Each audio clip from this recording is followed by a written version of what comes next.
Hello, everyone.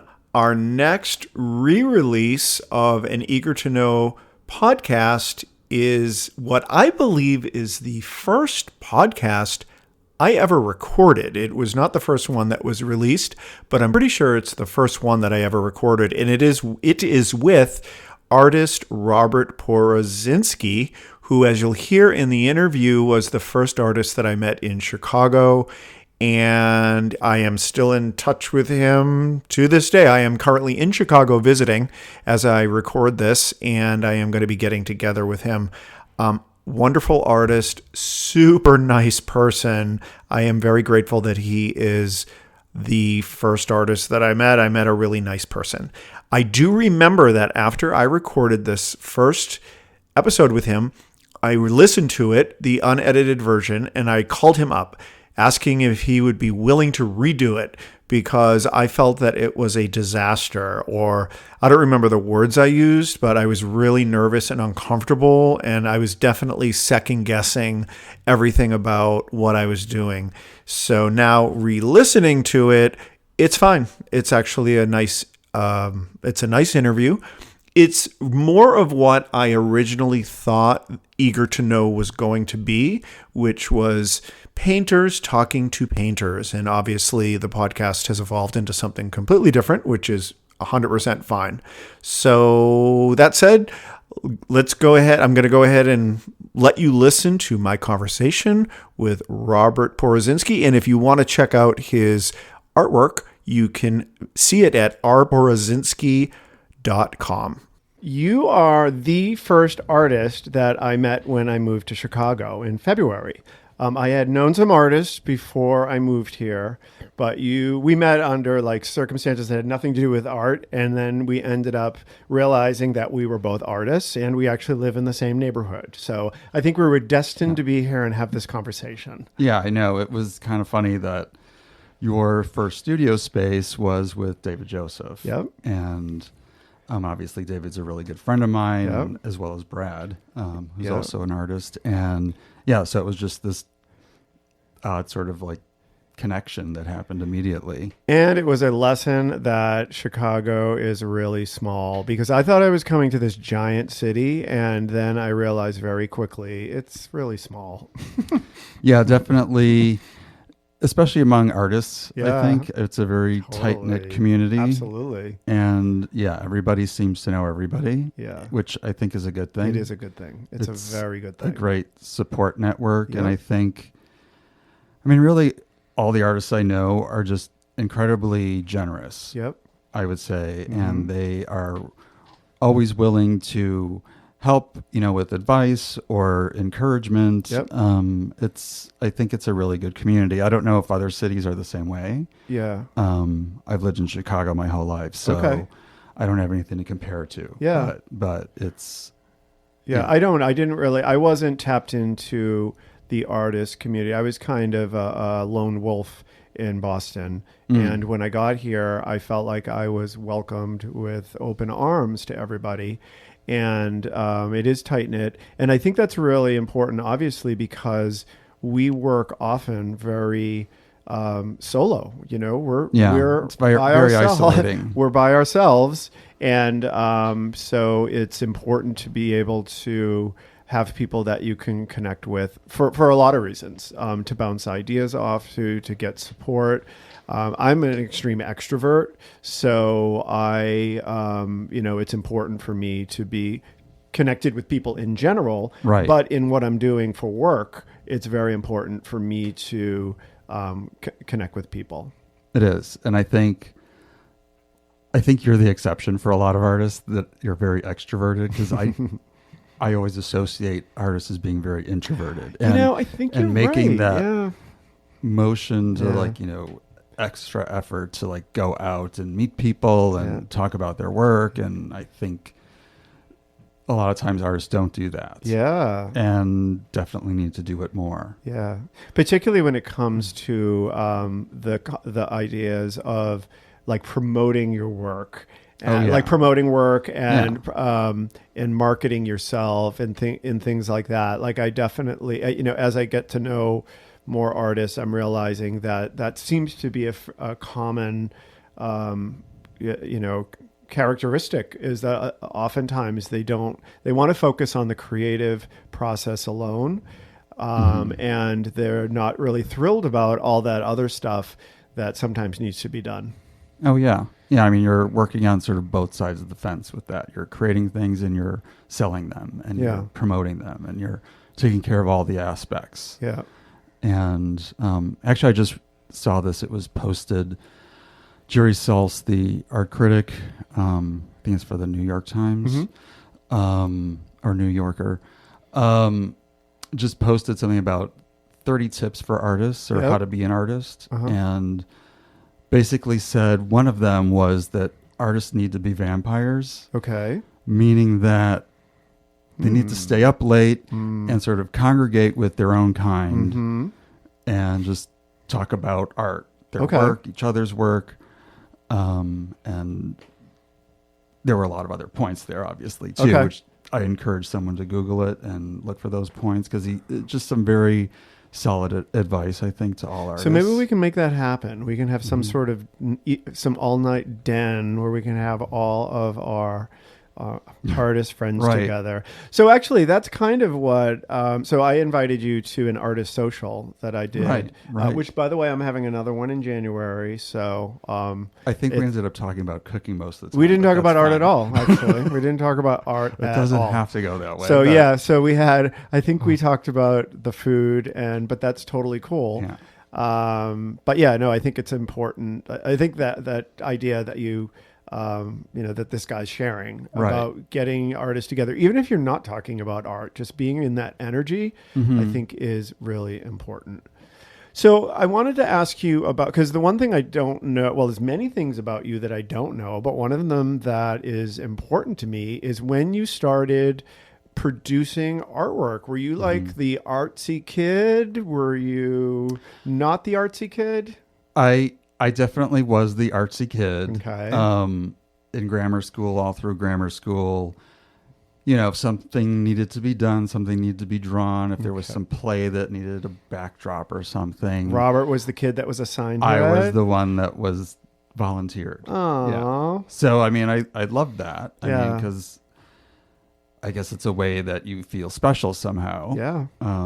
So did the other kids know that like when these things would come up, like something needed to be drawn? Did they all think, "Oh, Robert"? Yeah, Robert would be dispatched on that. Pointed to me. Oh. So I loved that. Yeah. Yeah. That was awesome. And actually, I was just thinking about a picture of me when I was literally 1 year old with my sister. On the floor, drawing with coloring books. Okay. I was in my diapers, and it goes that far back. All really, right. for me that Wow. I really have drawn my whole life. Okay. I was obsessed with Walt Disney when I was in grade school. Really? And just, the movies, and that was my big goal, was to be an animator. To be an animator, really? Yeah. Okay. Yeah. Did you ever do any animation? Like, did you ever do cartooning, or did you do fool around with animation? I did when I was still at the Art Institute. One of my co-op jobs, was with a place called Sinnott and Associates, and I don't think they exist anymore. But they produced a lot of animated cartoons and, really. Commercials. Yep. Captain Crunch commercials were a big thing for them. McDonald's Oh, was. really? Okay. And so I worked on, in the old days, people actually painted cells. What? Did you paint cells? Yeah. So I painted. Oh my God, that's so cool. For what were these used for? Well, these were Captain Crunch commercials. And then the McDonald's project. And by the way, according to Captain Crunch's like his lapel, he's actually not a captain. He's I think he's a colonel. So I'm just throwing that out there. So there was a technical. Well, I think so. There. The animators had a mistake because whatever, I don't know all the details. Wasn't the proper uniform. Whatever the number of stripes are not captain. Okay. So you may want to make some phone calls to those people that you worked with and let them know. Don't know where any of them are now, but That's a fun detail. Does Captain Crunch still exist? Doesn't it? I hope so. It was delicious. I remember Crunch Berries, and couldn't get enough of those. So I was recently speaking to someone who lived in Europe, and they don't have all of those cereals, like all those American. Oh, really? Whatever. No, all those like whatever Kellogg's or General Mills cereals. Boxes of sugar. And so they actually have restaurants where you get a bowl of Crunch Berries. I don't know if it was in Finland. It was someone I was speaking to like in the last 2 weeks. And it was like some Northern European country. Mm-hmm. And you go to and they charge a lot, and you go and you can order you can get Crunch Berries, Count Chocula, all of that stuff that we grew up with is hard to get. Thing there. It's a thing there. There's a thing there. Well, yeah, a bowl of Crunch Berries would be incredible. That was the best part. So I was a Fruity Pebbles. No, I'm sorry. Not Fruity Pebbles. A Fruit Loops fan until Toucan Sam. Oh yeah. Okay, so Toucan Sam, love Toucan Sam, love Fruit Loops. I went to the Stone Zoo in Massachusetts. I was probably 5 years old, and they had an aviary, and there was a toucan sitting on the railing of the aviary, and I thought it was Toucan Sam, and I went up, and he bit me. Oh. And I was traumatized, and I haven't eaten Fruit Loops since. Well, that's a terribly traumatic story, Rick. Sorry that had to happen to you. It did happen. Yeah, I ate so much sugar as a child. I'm surprised I'm still alive. So Walt Disney, did you ever watch that documentary about, it was a very extensive documentary about Walt Disney's life. I don't remember who produced it. It was like I kind of 4 hours long. I don't know if I saw the whole thing, but I remember seeing parts of that. Okay. Yeah. So the thing about him I didn't fully connect until I watched this, is how he was successful in so many areas, because obviously he was an animator, right? And then he did this. He was so passionate about animation and what it could be, that he actually made the first full-length movie, which was Snow White, which no one had even, like, the concept of doing that. I know, that was just unheard of. It was unheard of. Yeah. And not only that, the amount of work to do that, because like you were talking about the process of like painting, I don't know what it is. Cells. And I know Snow White, I don't know how many it was per second, but it was a huge amount, so that it looked very smooth and sort of, flawless. And there was just this smooth motion through the whole thing. And he was just incredibly forward thinking in so many ways. With the idea of coming up with an amusement park. Well, that was the other thing, is because he did this animation thing, and then he did an amusement park, which that has nothing to do with animation. Right. That's a completely new, certainly on that level. Yeah. Where it was this, not some carnival rides. It was, just it was scope of anything else that was done before. An immersive experience, which I've never been there. Have you been to Oh Disneyland? Yeah. I mean, as I said in grade school, Disney was everything to me. Yeah. So going to Disney World was just the ultimate. Yeah. There was a book at the library. It was a gigantic book. I mean, it must have weighed like 25 pounds. Called The Art of Walt Disney. Oh, with the big white one. Yeah. I remember that. And I think I would just check that book out constantly. I probably had that book more than anybody else. Nobody else could get it. Yeah. I would just constantly check that book out. It was incredible. So does that include, is that everything? Is that just animation, or does it also talk about parks and movies and everything? Yeah, I mean, I think it went up to like late 1960s. Oh, okay. So post Disneyland. Yeah, so it definitely went into Disneyland, Disney World, and all those aspects. So one of the challenges that we have as artists, as we probably not only have to be creative, but we probably have to be a little bit of, not a business person, but you have to use that side of your brain. It's like the left side and the right side. And I know for me personally, like I'm okay in both, but it's hard to switch. Like I either have like, okay, today is a planning day or today is a painting day. Or do you have a similar experience?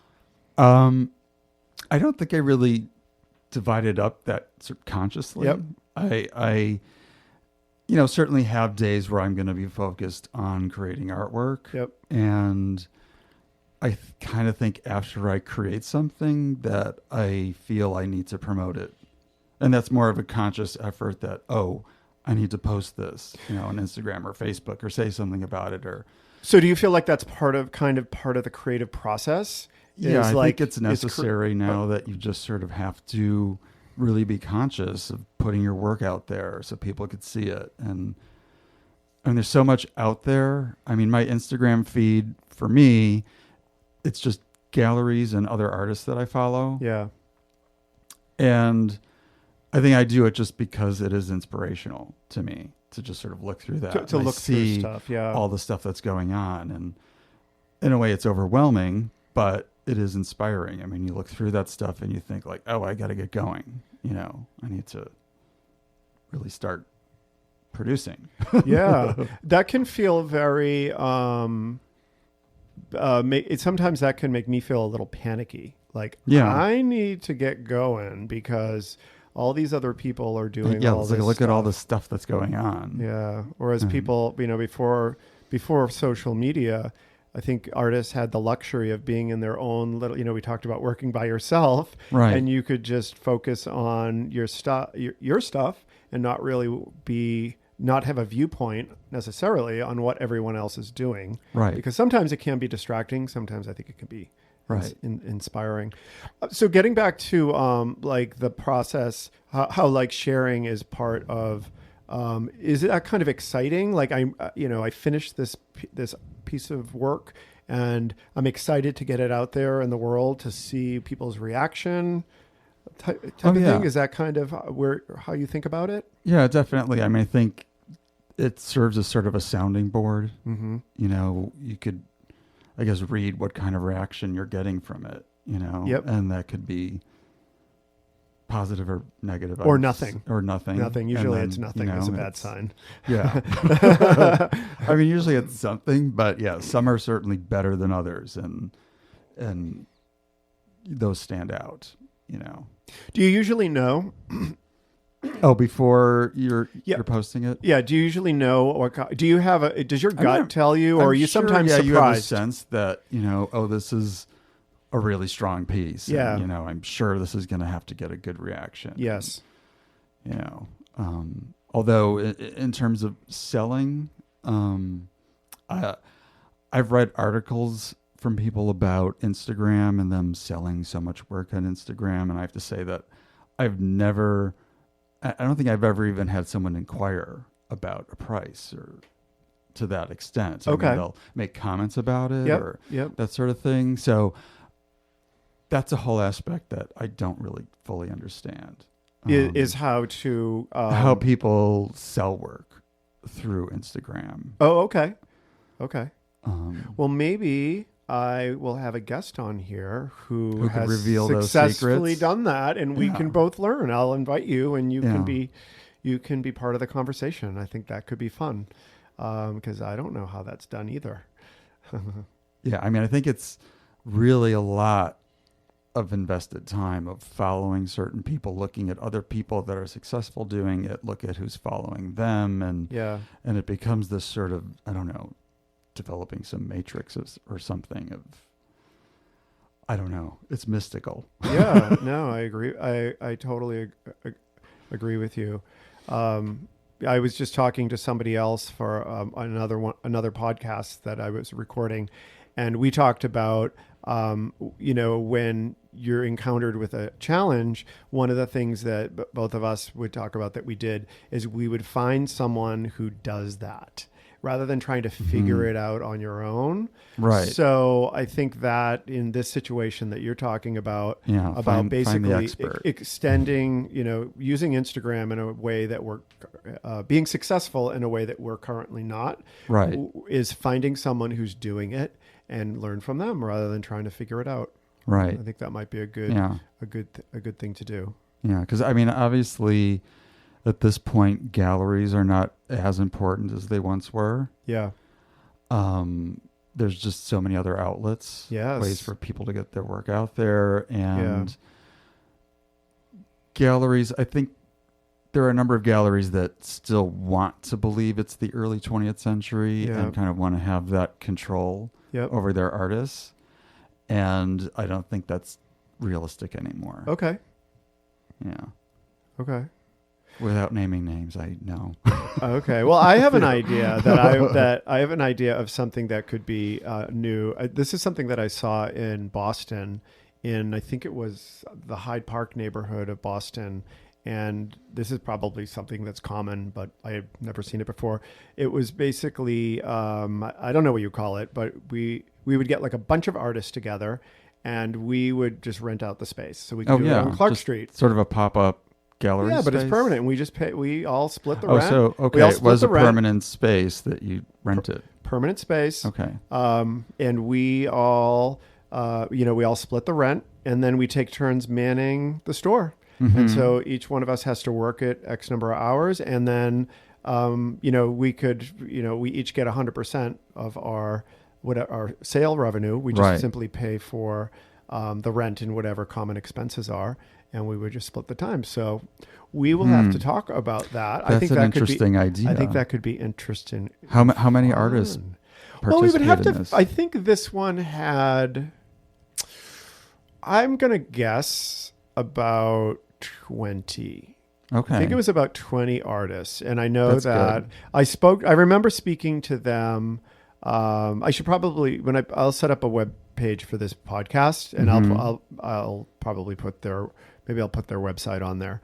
But I spoke to them like the last night. It was one of my going away dinners in Boston and they were right next to the restaurant. And I went in and I remember talking to this woman, but I had so much going on when I was moving here the next day.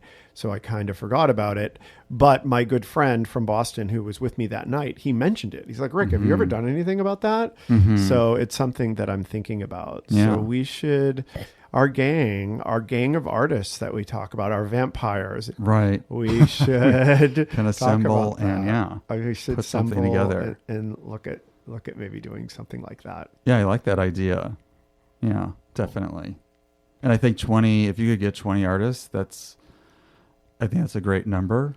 Yeah. I think that's really the number that galleries should represent, and I think they tend to go way beyond that sometimes. Oh, too many. And it's just too many, and they can't really devote attention to anybody then. Yeah. And so I think that might be a good number. Let's do it ourselves. Yeah. We'll just do it ourselves. Yeah.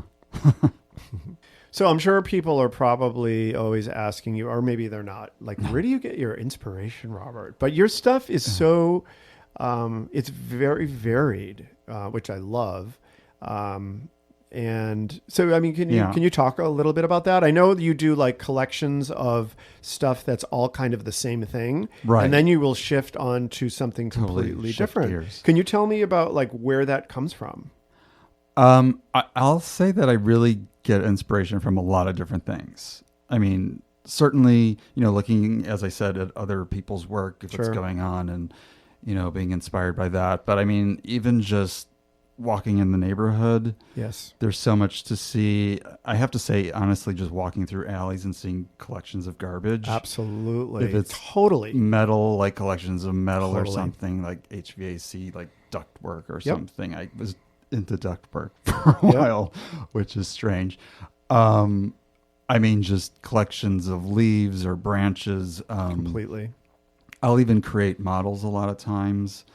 What do you mean models? Well, like prototypes? Sort of prototypes, that I'm working to paint from. Okay. And a lot of them initially kind of looked sort of plant flower-like, and it would just be creating cutouts of paper with printouts on them. Okay. And sticking them in a styrofoam ball. So, I mean, it's just very low tech. Okay. So... And would this be sourced for a two-dimensional piece of artwork or for the three? Okay, so for a two-dimensional. So it's really the inspiration for a two-dimensional piece, but it was a way of creating something that was unusual or surprising to me, and actually from that, just from those cutout shapes, at one point, I happened to just see them laying on the ground, and just sort of that random scattered look that they had was an inspiration for a lot of other pieces that I did that happened after that. Okay. So, I mean, a lot of the inspiration comes from, I think, just doing the work and being in your studio and finding things accidentally and looking at how something happens that you didn't expect to see. So that's interesting. So I can completely relate to what you said about things falling on the floor, and how that is like making connections in your brain that you would want to extend that, or like an alleyway. Completely get that. Like I see sunlight reflections on objects, and I'm like, oh my God, that's so interesting. So is that something that do you think that's something that only some people have, or do you think people have that and they don't exercise it? Is it something that requires development? I think, I mean, it's probably something that artists do just because that's where our heads are at, that we just look at things from some other perspective, maybe, and look at things that other people don't notice, and see the beauty in them or the interesting thing about that thing. And it's, so I think people could be maybe trained to do it, to notice those things and look for those oddball curiosities that you come across every day that are always in front of you. But they're interesting. Yeah. Okay. Yeah, I do think that. I definitely think so. Starting, so that way of seeing the world for me started when I bought a camera, because then I was, because I tooled around with. I mean, I was like an artsy kid, but it was more like, it was more about creating stuff out of my brain as opposed to observing the world in the way that we just described, and kind of getting inspired. And I kind of was just going through the world like most people do, and sort of taking things, viewing things for sort of in a normal way. It didn't come out right, but it wasn't until when I got my first real camera, and I was kind of forced to focus on composition, because that's that's a big thing with a camera. And you sort of start slowly rewiring your brain when you're doing that, to kind of see things in a different way. And then when you start drawing, but more when you start with painting, with when you have to focus on value and shapes, and not looking at the shape of the object, but you're looking at the shape of the values. That's where my brain really started to get rewired to see the world in a different way. And that's when I would start walking through alleys and seeing things in a different way. Do you know what I'm talking about? Oh yeah. I mean, I think that's sort of a real fundamental thing with drawing, especially if you're doing something that's representational. When you're looking at it, you're really looking at it as shapes and these areas of color and how they relate to each other. And it's piecing all those things together. So you really are kind of flip-flopping in your head back and forth, that you're seeing it as the thing that it really is, but then also just seeing it as shapes. Yeah. Isn't that cool? And it's sort of seeing it in this very objective way. It's a nice little escape kind of from the real world, when you have to kind of take yourself out of, the way that you see the world when you and I are walking down the street talking, to when we're by ourselves walking down an alley, and you can kind of reconfigure your brain to look at things in the way that we would when you're doing a drawing like you just described. Cool. Do you think so what do you think about do you think painting is drawing? What do you think the relationship between drawing and painting? I mean, I think they're really closely related, honestly. I mean, if I'm thinking back at, doing figure drawing classes. And it's really the same principle. I mean, you're looking at these shapes, and you're probably doing it in black and white, but you're looking at shapes and forms and putting those things together, and size relationships and all of that. I mean, with paint, it's just that added dimension of now you're dealing with color theory and neutralizing colors and, you know, working all of that out. So, but you're still fundamentally dealing with, you know, those areas, and maybe some more with texture. You know, there's a physical texture to paint, and so but they're very closely related, I think. Yeah. So I took a class at the Florence Academy of Art, and it was like a workshop. So it was like 6 weeks, and it was drawing and painting. But we started out with just drawing, and the way they structured it was, because I had been painting and drawing and all that, but the way that they trained us during this period was we started with drawing, and then it was drawing that would lead into painting, because we would be drawing and they would force us to do everything with blocks of similar values. Okay. And blocks of shading. So then when we switched to painting, we basically painted those, we would paint and focus on blocks of similar value. And it kind of it kind of made me think about painting in a different way, that drawing is very foundational. And quite frankly, it kind of expanded my view on a lot of things in life, that there are foundations that I hadn't really paid attention to that are really important. So for instance, this sounds kind of crazy, but like that concept of drawing leading is a foundation of painting led me into stretching when I go to the gym now, because I can see as stretching as being, you can't separate it from like fitness and cardio and weightlifting. Like they're all part of the same thing. Right. And does that make sense? Yeah. I mean, it's obviously, you're, as we were talking about earlier, there is sort of that left brain, right brain aspect to painting or being an artist, but there obviously is an underlying structure or approach that you need to sort of go through. There's a foundation of sort of learning the rules before you can break them, kind of thing. Yeah. So, I mean, I think that's definitely true in painting, as well as other things too, of course. Yep. Yeah. So there is that underlying foundation I think you have to have. Yep. So in what you do every day, you are using these parts of our brain that we talked about, where we're seeing the world in a different way, or we're seeing things in a different way. We are finding interest in trying to express them. I'm not trying to describe your process, but in general, like that's kind of what you're doing. That's using parts of your thinking in your brain that are very different from most jobs. I think that in many jobs, people have the opportunity to think creatively, think differently, invent new things, maybe a little bit. And in a lot of jobs, you really don't. I think in a lot of jobs, the rules have been, and the tasks have been established. And the way that you're successful is by doing the tasks correctly and doing a lot of the tasks, doing more tasks than the person next to you, type of thing. I guess I would associate it with, I would say that in certain professions, say you're a lawyer. Yep.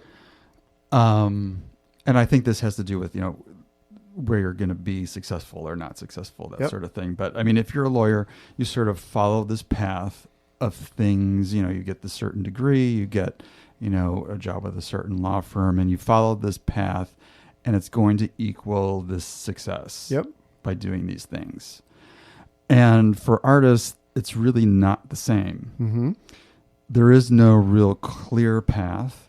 Everyone's story is different. Yep. If you look at, artists that are maybe like really super financially successful.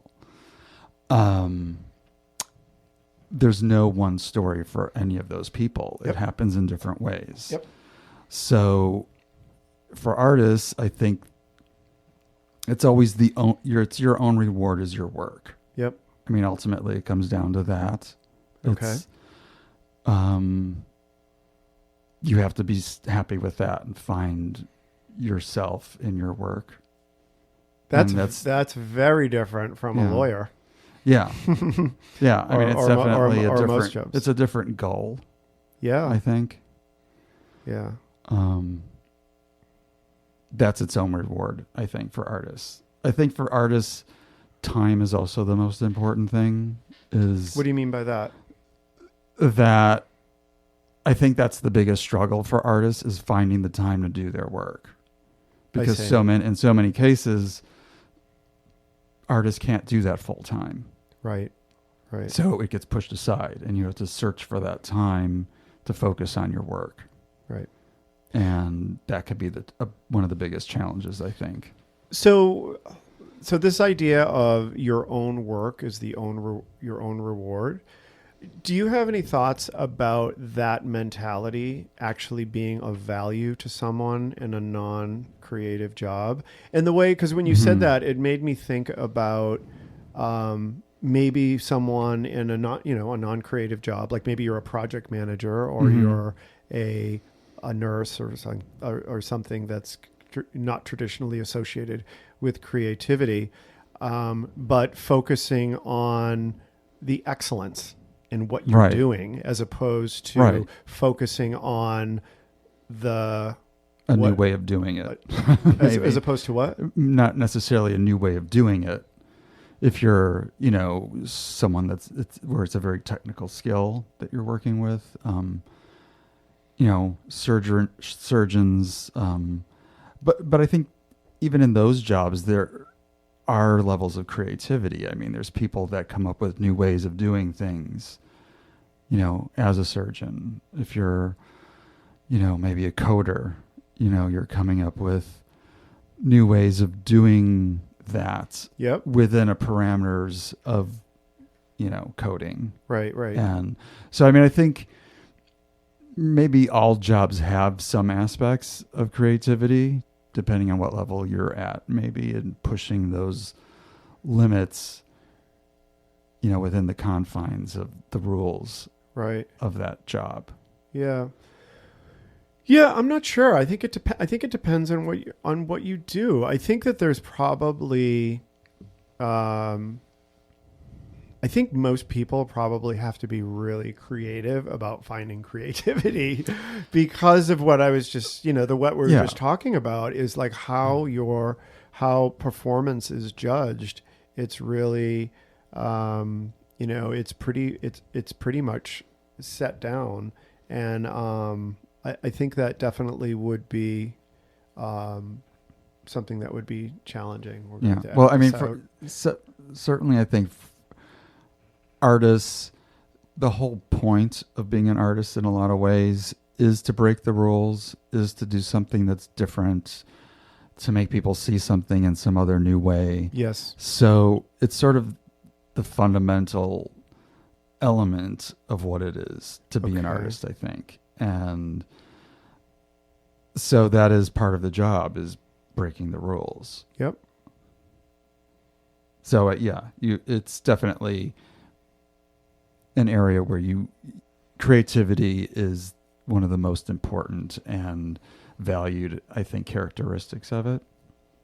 So the point of this podcast really for me at this point, because I don't know where this is going to go, is to have conversations with creative leaning people. So whether it's artists or just people that I know that do things in a different way, and to try to just think about people that do jobs that aren't traditionally creative, and to get them to just talk about ways to open up people's brains and to get people to be using the part of the brain that you use every day, or that we were talking about seeing things that people see every day in a different way and trying to get that to people. I'm not sure how I'm going to do it. I think it's obviously, we're not going to be able to figure that out today.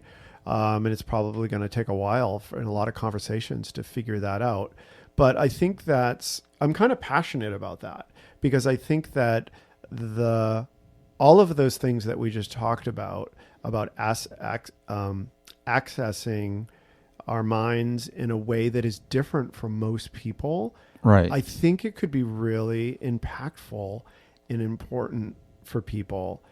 Well, I think, yeah, I mean, if someone that isn't typically involved in the arts or any sort of creative activity, it probably would benefit anybody, to take a class in something that they're not usually familiar with. It's a potting class or painting class, drawing or making something. And I think that probably activates it. It does activate it, but people are scared of that. People always make the joke like, "Oh, I can't draw a stick figure," and right. they're very hesitant to do the class because they feel like they will look stupid or right. they will, and I agree with you. I think it would activate people's brain. Yeah. So yeah, I don't think we can force anybody into it. But definitely it's something I think more people should consider. And I think it gives them probably a greater appreciation for people that do it full time. Yeah. And I think it's something that really everybody should do. So do you think that people are ultimately can be trained to be an artist? As opposed to, I mean, do you think a big, is it like learning a new language, like learning French, as opposed to something that you have ingrained talent that needs to be discovered or developed? I think, of course, I think there's certain people that are just born with innate talents and activities that they're lean towards. But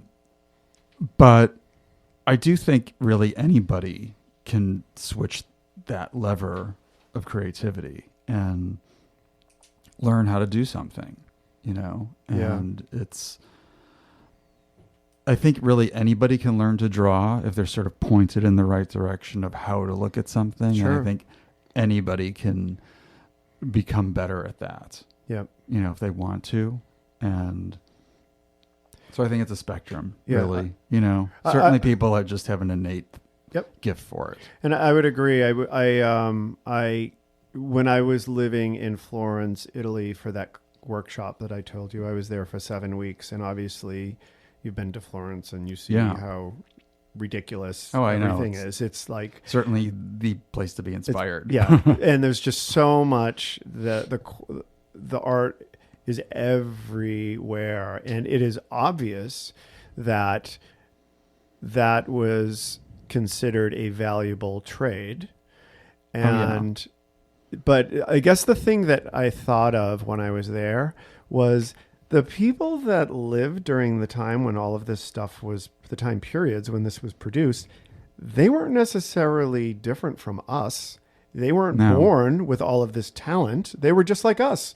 But it was because it was valued, I guess, in their culture, that this was considered something that is like a noble profession to be producing and to be learning. And it just made me think, like, we could be producing that same level of art right now with our current people on this planet if we value that.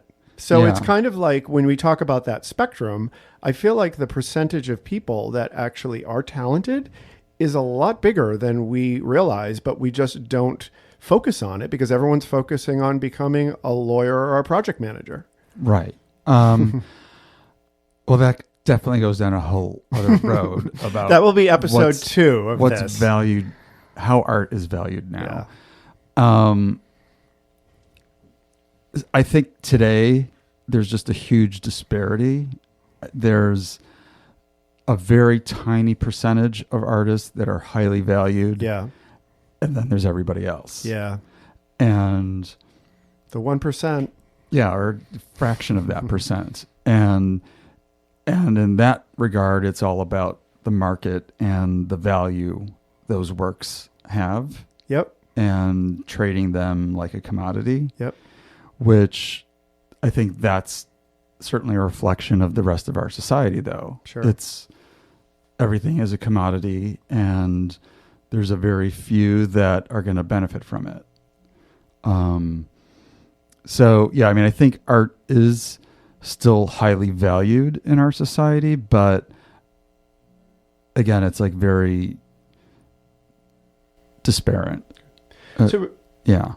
So are there a couple things that you could share with people that are listening to this, that they can integrate that creative part of their brain in what they're currently doing?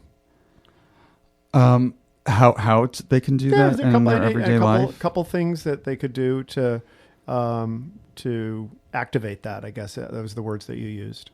I mean, I would encourage people to, they don't even have to take a class. Maybe if they just want to step out of their comfort zone and do a drawing of something of their child or their parents or whoever they want, or just some still life, or just even go for a walk like we were talking about and look at things that they wouldn't normally notice, or just took a closer look at something that just would normally just be passed by. Yep. And see the detail and the beauty in that. So maybe go for a walk without your iPhone. Right, where you're actually really looking at things. Yeah, imagine that. Or, like as you said, photography was sort of a bridge for you to make that step into creativity and seeing things in a different way, because it's forcing you to compose something and see something in that rectangle and create something that's a different vision than you would normally see it. That might be a great tool for people to use to do that. Yeah, I think so. Yeah. All right, Robert, thank you so much. This was a really great conversation, and I think there's a bunch of things that I want to continue talking to you about, so maybe we can figure out if you can come back, because this was great. I would love to come back, and thank you for having me. It was a lot of fun. I really enjoyed talking. Thanks again. All right, bye. Thanks. Bye. Thank you for joining me on this episode of Eager to Know. You can see Robert's work at rporazinski.com. That's rporazinski.com. You can find additional content related to my discussion with Robert at eagertoknow.com. That's eager to know with the number 2. Eager to Know is a weekly podcast.